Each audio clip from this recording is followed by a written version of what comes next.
Madame Colette, bonjour, merci de nous accueillir chez vous. Donc en fait, vous êtes la grand-mère de Mia, qui a eu des problèmes avec le vaccin hexavalent à Infanrix. Est-ce que vous pouvez nous en dire plus? À quel âge c'est arrivé? Qu'est-ce qui s'est passé?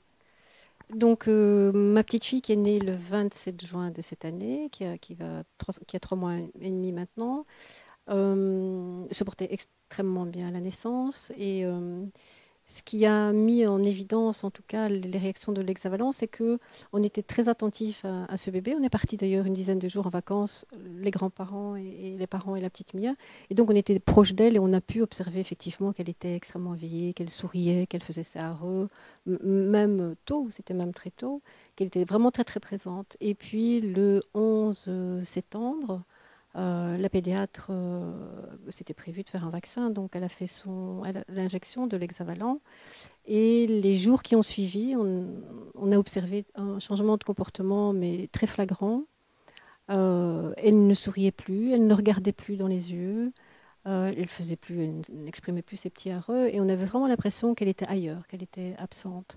Alors au début, c'était individuellement, on n'osait pas en parler l'un l'autre tellement on sentait une peur, une angoisse au fond de nous. Et puis les jours passant, on a commencé à en parler et on s'est rendu compte après 4 jours que son absence allait mieux. Donc elle revenait un peu à elle. Et c'est à ce moment-là qu'on a osé mettre des mots dessus. Et donc on a pu se rendre compte que tous les quatre, nous avions observé les mêmes symptômes. Et à ce moment-là, nous avons, en panique, on a contacté la pédiatre, qui, n'étant pas là, on a été voir la pédiatre de Gard et qui a effectué quelques tests neurologiques en disant ben, tout va bien, mais c'est vrai qu'elle allait mieux à ce moment-là et qu'il ne fallait surtout pas s'inquiéter. Voilà, donc nous, on a eu cette réponse-là, on était quand même profondément inquiets. Et on a commencé à explorer et à envoyer le témoignage qu'on a fait, qu'on a rédigé un petit peu partout. Et c'est à ce moment-là qu'on s'est rendu compte qu'effectivement, nous n'étions pas les seuls à avoir observé des réactions assez graves suite à un vaccin et que nous avons commencé à acquérir toute une série d'informations sur le sujet. Et donc, qu'est-ce qu'il en est par rapport aux médecins, en fait? Donc, les médecins qui ont été consultés, quelles ont été leurs réactions? Qu'est-ce qui s'est passé? Est-ce que certains étaient plus ouverts que d'autres? Alors, quand on a fait le vaccin, personnellement, moi j'étais déjà au courant qu'il y avait quand même des risques liés au vaccin. Ma fille, beaucoup plus jeune, avait besoin d'être sécurisée par rapport au pédiatre. Et la pédiatre lui expliquait que ça ne lui était jamais arrivé dans sa patientèle, qu'aucun bébé n'avait manifesté de soucis.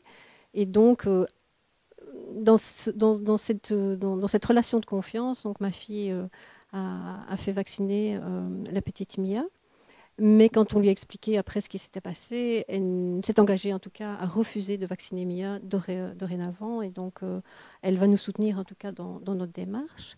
Nous avons rencontré aussi des médecins traitants qui soignent en allopathie et en homéopathie et qui se sont proposés en tout cas de donner l'antidote et de pouvoir suivre Mia.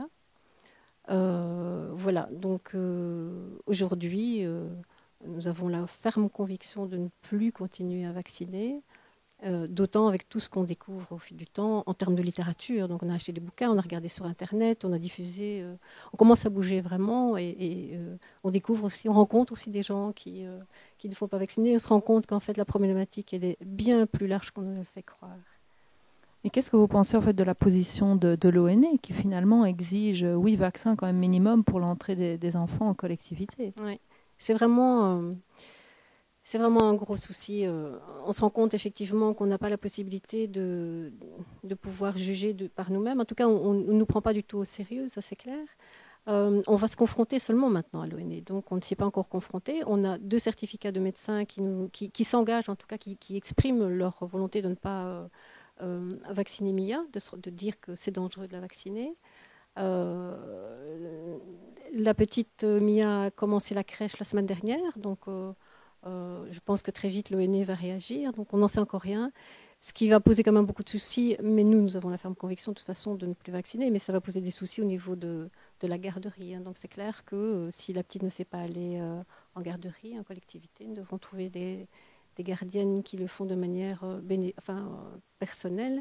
Mais on s'est même dit qu'on va arrêter de travailler certains jours, on va s'échanger, on est les deux grands-parents et les parents, essayer de trouver une solution. Mais en tout cas, voilà. Donc on ne sait pas encore comment l'ONE va réagir. Parce qu'officiellement, l'ONE dit qu'il y a une possibilité de dérogation pour les Oui, tout enfants à fait. On l'a vu. Ouais. qui sont sous certificat médical, Ouais. mais dans les faits, ça ne se passe en général pas comme ça. Et ce sont des conseillers pédiatres qui jugent à distance Ouais. et qui décident en général que ce sont des fausses contre-indications à la vaccination. Mais voilà, donc on va l'observer. Ce qui serait peut-être bien, c'est qu'on se revoie d'ici quelques temps quand nous on aura les réponses.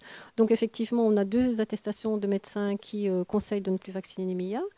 Elles sont à l'ONE maintenant, donc on va voir leur réaction et c'est vrai qu'on vous tiendra au courant. De la même manière qu'on a rempli le document qui se trouve sur l'agence des médicaments et document où on est invité en tant que parent à renseigner les effets secondaires des vaccins.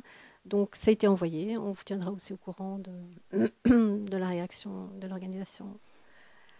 Alors, ce que j'ai découvert en fait et qui me tient à cœur en tout cas de l'exprimer, c'est que j'ai vraiment le sentiment qu'on nous a menti sur, mais je pense que c'est quelque chose que vous connaissez, mais on nous a menti sur toute la ligne, dans le sens où je découvre en fait, ce sont des études qu'on trouve sur Internet et ce sont des études qui appartiennent à des structures officielles, mais que les vaccins ont été introduits au moment où les maladies étaient au plus haut bas dans la courbe de l'observation dans tous les pays d'ailleurs, en Europe et ailleurs, que ce soit la diphtérie, la polio, etc. Donc on peut voir ces études, elles sont à disposition. Alors un kidam comme moi qui n'est pas médecin découvre cette information-là, que les vaccins en tout cas ont été introduits au moment où la maladie est à son plus haut taux, le plus bas taux, pardon. Et que donc, naturellement, l'être humain s'était détaché un peu de ces grandes maladies infectieuses. Pourquoi? Parce que l'hygiène étant là, le niveau de vie s'étant amélioré, etc. Il y avait eu des pics pendant les guerres, mais ça c'est compréhensible au niveau de l'hygiène. Et donc on fait porter le poids du bénéfice du vaccin mensongèrement à cette réduction de la maladie au vaccin, alors que c'est vraiment l'être humain qui s'est amélioré au niveau de sa santé. Et ça pour moi c'est... Mais en même temps, je me rends compte que les médecins qui sont pourtant experts en maladie ne semblent pas connaître cette dimension-là. En tout cas, ceux qui sont sous le dogme de la vaccination comme étant le salut pour tous. Et une deuxième chose qui m'a profondément choquée, enfin il y en a plein d'autres aussi en lisant sur Internet, c'est qu'on a exporté les vaccins aussi maintenant dans les pays qui sont pauvres, qui sont sous-développés, comme on disait avant, et qu'on se rend compte que c'est une vaste blague, que c'est un échec total, que les maladies ne sont pas éradiquées, et pire que ça, que les enfants qui sont vaccinés sont encore plus malades que ceux qui ne sont pas vaccinés. Alors voilà, moi aujourd'hui je suis profondément révoltée, je suis profondément en colère. On a la chance que la petite Mia est en train de... Elle a récupéré, ben, on peut l'espérer qu'elle a récupéré, mais on ne sait jamais quelles sont les réactions qui pourraient subvenir dans le futur. Mais je pense à tous les parents pour qui ça n'est pas arrivé. Et c'est clair que je suis profondément non violente, mais je mettrai toute mon énergie de manière non violente, en tout cas, à dévoiler ce qui se passe et la manière dont on est complètement manipulé à ce niveau-là pour des lugubres raisons financières et pharmacologiques. Voilà. Mais j'aurais certainement plein encore d'autres choses à dire. Et justement, un sujet aussi qui était très intéressant, c'est celui des métaux lourds, parce que vous aviez justement une fibromyalgie, donc vous avez découvert des éléments intéressants sur le plan des métaux lourds, de la susceptibilité plus grande de certaines personnes aux métaux. Or, justement, il y a beaucoup de métaux dans les vaccins, mercure et surtout aluminium. Oui, tout à fait. Donc, c'est vrai que j'étais déjà sensibilisée à cette question de la présence de mercure par les amalgames dentaires, entre autres, et que donc, quand on combine le tout, les vaccins, les amalgames dentaires, les pollutions diverses, etc., on se rend compte que l'être humain accumule énormément et de mercure, d'aluminium et de métaux lourds de manière générale. Et il y a des études qui tentent à prouver, il y a le livre de Françoise Canberra qui est là, qu'il y a un pourcentage de gens qui n'ont pas le bénéfice d'un certain gène et qui n'élimine pas du tout les mercures et tous les métaux lourds. Et donc, ce sont ces gens-là qui seraient beaucoup plus susceptibles d'avoir des maladies qui sont émergentes aujourd'hui. On se pose vraiment beaucoup de questions. C'est la maladie d'Alzheimer, ce sont les maladies neurologiques comme la sclérose en plaques, la fibromyalgie, et j'en passe des meilleurs. Ça, c'est tout un secteur. Et puis l'autre secteur, et là, je suis aussi très concernée parce que je travaille dans le milieu du handicap mental et de l'autisme, où on se rend compte que les métaux lourds aussi étant un puissant neurotoxique, eh bien, entraîne l'autisme et tous les troubles qui sont précurseurs ou qui ne sont pas tout à fait autistiques, mais de troubles d'attention, d'hyperkinétique gravissime, etc. Et qui seraient dus effectivement, qui seraient des conséquences en tout cas de ces métaux lourds, dont inévitablement les vaccins quand on est enfant. Voilà, donc c'est d'autant plus révoltant aussi de se rendre compte que non seulement les vaccins n'aident pas les gens à devenir moins malades, mais ils les rendent malades.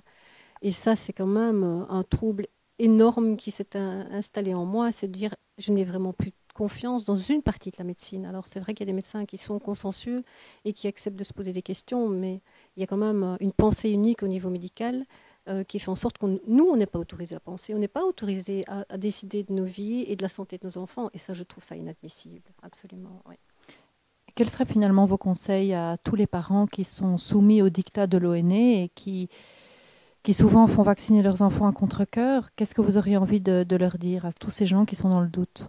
Je me sens très petite parce qu'ici, il y a des parents qui sont là depuis très longtemps, qui sont bien plus informés que moi, mais avec le peu de temps que j'ai commencé à explorer, c'est qu'on a la grande chance aujourd'hui d'avoir Internet. Et s'il vous plaît, lisez, découvrez la question, informez-vous.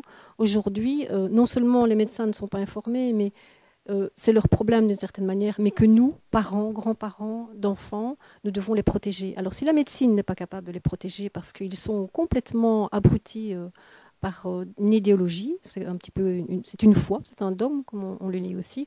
Alors parents, s'il vous plaît, prenez la défense de vos enfants, ils sont en danger avec les vaccins. Moi j'en suis convaincue.